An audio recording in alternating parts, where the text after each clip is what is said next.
Should you side with Netwatch or the Voodoo Boys during I Walk the Line in Cyberpunk 2077? In this video, we're going to explore why the best outcome is to betray the Voodoo Boys by cutting a deal with Netwatch. What's up, everyone? Big Dan here. I make videos about RPGs and gaming commentary, so if you enjoyed this video, be sure to smash that like button and subscribe to Big Dan Gaming. Without further ado, let's dive right in. Now, I'm not going to pretend like Netwatch is some crusading force for good, saving the world from the evil Voodoo Boys. This is a choice between the lesser of two evils in the situation, but to me, the Voodoo Boys are much more manipulative and destructive than Netwatch in their relationship with V and her acquaintances. From the beginning, the Voodoo Boys planned for V to die. Not realizing that you had the Silver Hand biochip, Placids hired your character to infiltrate the Grand Imperial Mall on a special operation. During this first briefing, he grabs V's hand and inputs a virus into her system under the false pretense of creating a link to aid her with the mission. This virus was designed to flatline not only the Netwatch agents that were scoping out Reza Agwe, but V as well. We see how this plays out if you go along with Placids' plan.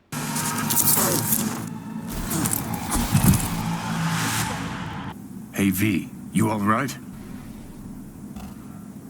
Give me a sec. You looked just like him a sec ago. What happened? What do you think? Voodoo's were blowing smoke. You got duped. Made you their goddamn kamikaze drone. Guess that's your reward for lending him a hand. If you confront Placid about the virus, he will at first pretend that he tried to help you. But it's pretty clear that he's lying from his overall demeanor and the way he reacts if you continue to press him on the issue. Saw you zero in agent tags. Don't tell me you didn't know what was going on. Don't tell me I didn't see what I saw. You walk into war zone. You got hit. It is that simple. I had to free my people. They are most important to me. We tried to save you, but Mosley, he was stronger than we think. Bullshit. Yeah? What you gonna do about it? Assez. We must head under. Placid also lied to V about the reason behind the mission. She was not infiltrating the GIM just to scope out what Netwatch was doing, but to free Brigitte and T. Neptune from a trap that Netwatch had set for them. Now, it's understandable why Placid wouldn't reveal all his cards to V in the beginning. It's not uncommon for fixers in Night City to only share details on a need-to-know basis. But the practice of discarding external mercenaries, or ranions, like dirty dish rags at the end of jobs is pretty unique to the Voodoo Boys. Most other fixers maintain ongoing relationships with their hired help, unless there is some sort of failure or falling out. In contrast, the Voodoo Boys treat outside mercenaries as loose ends to be dealt with at the end of a mission. Bryce Mosley and Brigitte both express this exact sentiment to V. Do you know why they didn't tell you everything? 'Cause you're a Ranyan.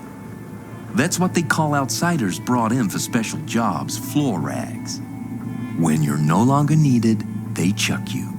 A fate for all Ranyans. That why you're talking to me now? 'Cause you know I got the biochip? Not 'cause I saved your frozen ass. If I was any ordinary Ranyan, you'd have dealt with me already. Placids saw in you common trash from the streets. This is why he chose you. This is more of a minor point, but Placid is also a complete jagoff, so it's satisfying to finally blast him at the end of the mission if you betray the Voodoo Boys. That alone might be worth siding with Netwatch. There are worse things than being a jag, though.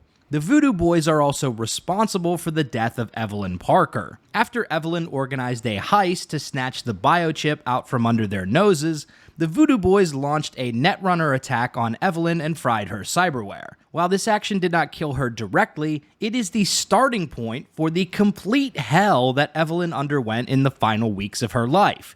After getting zapped by the Voodoo Boys, Evelyn was passed around and abused by Woodman, Fingers, and the sadistic Death's Head braindance producers.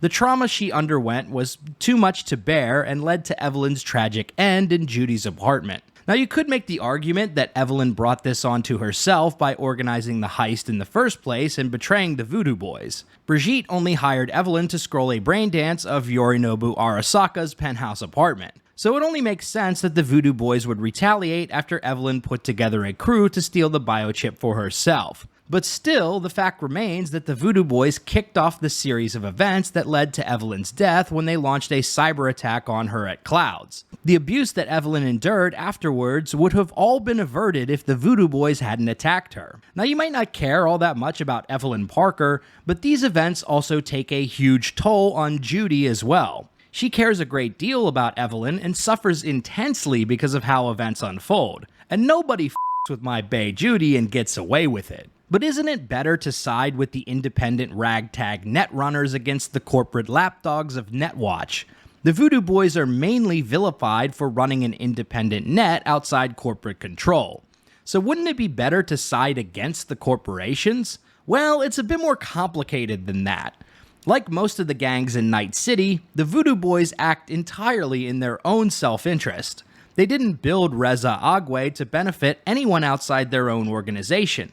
So while building a quote-unquote independent net is a rebellious action, it's not necessarily one that benefits anyone else. This is about Reza Agwe, isn't it? Can't have an indie net where you aren't welcome to protect and serve, huh? No such thing as an independent net. If the Voodoo Boys breach the Black Wall, we'll all be f***ed one way or the other. As a quick refresher, the Black Wall is a firewall developed by Netwatch to prevent unshackled AIs from wreaking havoc on the net. It essentially creates a safe zone where corps and other netrunners can cruise the network without interference from powerful AIs. But there is a catch. The Achilles heel of the Black Wall is that it's not only a firewall, but an artificial intelligence programmed to act as a barrier against other AIs. So it's very possible that the Black Wall could go rogue itself and bring about the destruction of humanity's network. The Voodoo Boys believe this outcome is inevitable. Brigitte explains to V that the main reason why the Voodoo Boys want to pierce the Black Wall and reach the world of the unfettered post-war AIs is so that they can be on the right side of the coming cyber war. They see a future where rogue AIs dominate the net, and they want to put themselves in a position to survive. But of course, they don't plan on helping anyone else survive this cyber war, only themselves. In the end, the Voodoo Boys betray V anyway.